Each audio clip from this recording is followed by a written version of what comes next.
So, unsa man di ay ang prinsipyo sa principles of suffering nga matud pa sa Bible. Welcome back to Born to Praise TV channel. We are created to praise and worship God.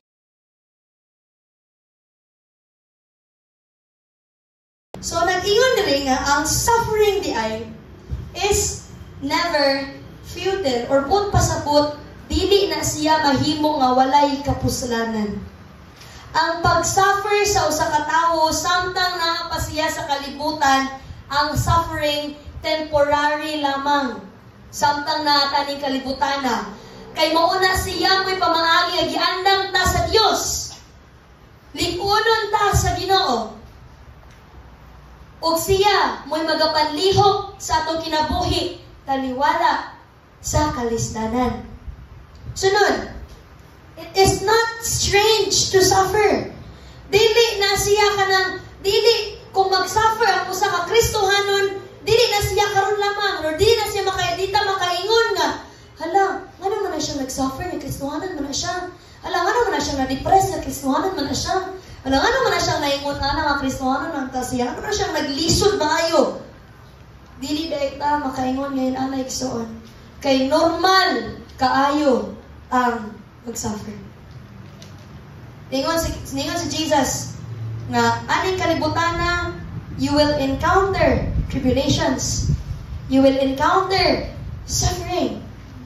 You will encounter all of these things. Kung ikaw karon igsuon na kaana nga panahon or naa ka ng sitwasyon na, ga-suffer ka sa problema.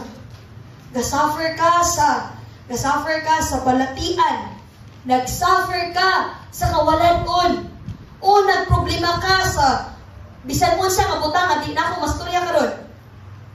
Normal ra ka na igsuon. Normal na nga maagian sa usa ka Kristohanon.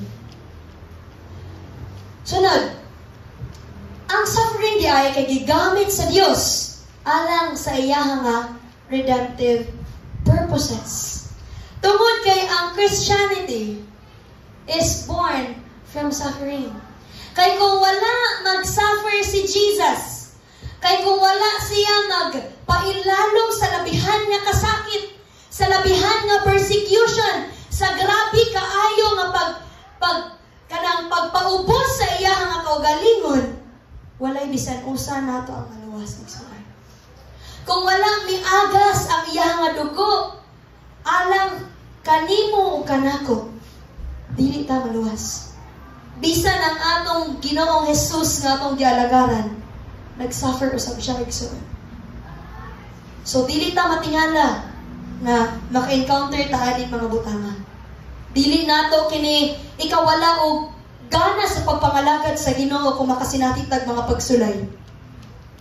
Tungod kay aning mga butanga naay dakong plano ang atong Dios. So kini karon ngano man nga mag-suffer ang usa ka Kristohanon. Why? Ngano man? So usahay ang Kristohanon pag naa na siya sa panahon sa kalisdanan, mangutana siya, Lord, ngano man ang nahitabo nako? Lord, nganong ako pa man? No, mauguni mo yung question guys kadaghanan nga kanang kung grabe na gyud nakalisod niyang kinabuhi. Lord, nganong ako pa man nga naa pa may mas dautan ako? Or nganong ako pa man Ginoo nga wala man ko'y kwarta niya na pa yung daghang tao nga daghang kwarta nganong dili man sila? Nganong ako pa man? Nga faithful mo ko nimo. Faithful. Nganong ako pa man Lord? Nga sige man ta kog simba nimo adlang Domingo. Ngano pa man Lord nga mag-ampo man unta ko nimo sige. Ngano man unta Lord nga sige man kog ministry nimo. Ngano man unta Lord nga nagpagamit man unta ko nimo ngano man. Mura man putag si kinsa nga mag-expect og maayo nga kinabuhi gikan sa Dios.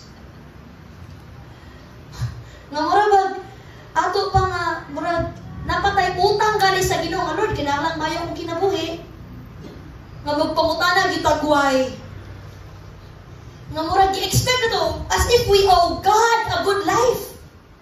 As if we owe God a life with no suffering.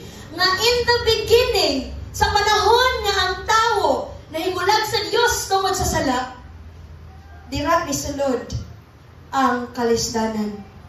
dira ni sulod ang suffering.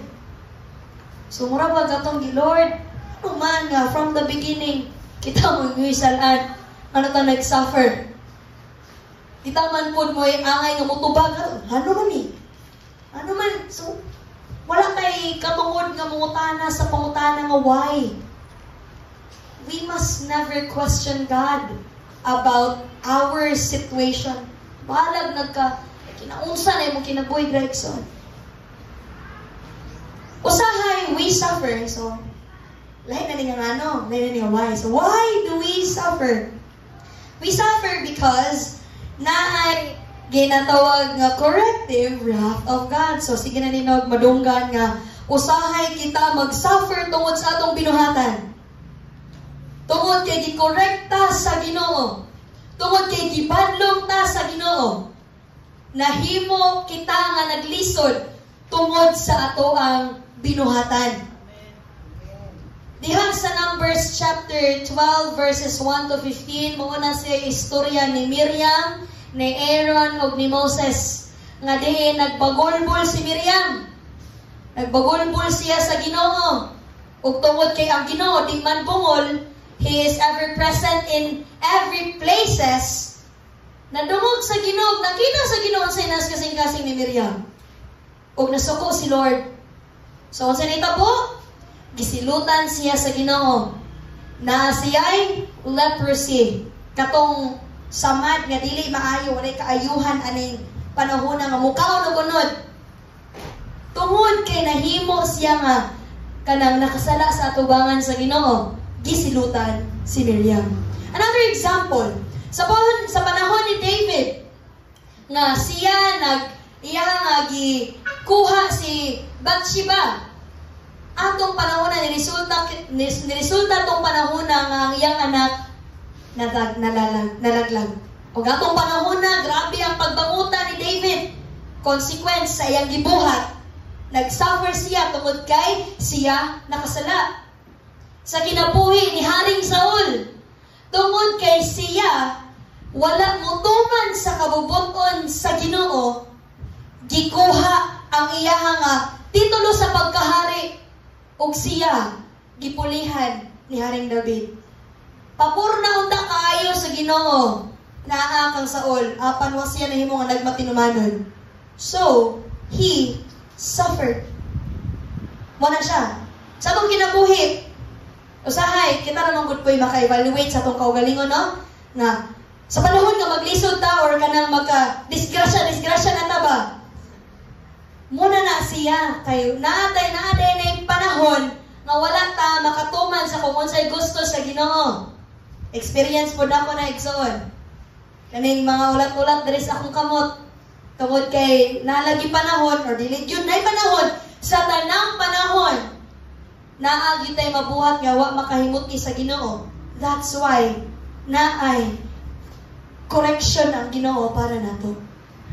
Naa siya'y itudlo para nato. So ngano man pud nga ano man nakinalang pa mang mag-suffer, Lord, para kurikan. Kay ngano, pagsturyaan na ka makurikan ana nga sala, samot nagsige nimong gibuhat, mutuman ba ka?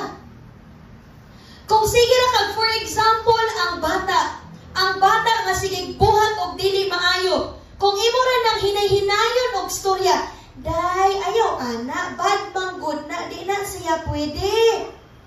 Mutuo ba naghinay-hinayon? Bunalig sulay, di ba mutuo? Pahisahon na ni mo bunal, may isa na kag bunal, mutuo na.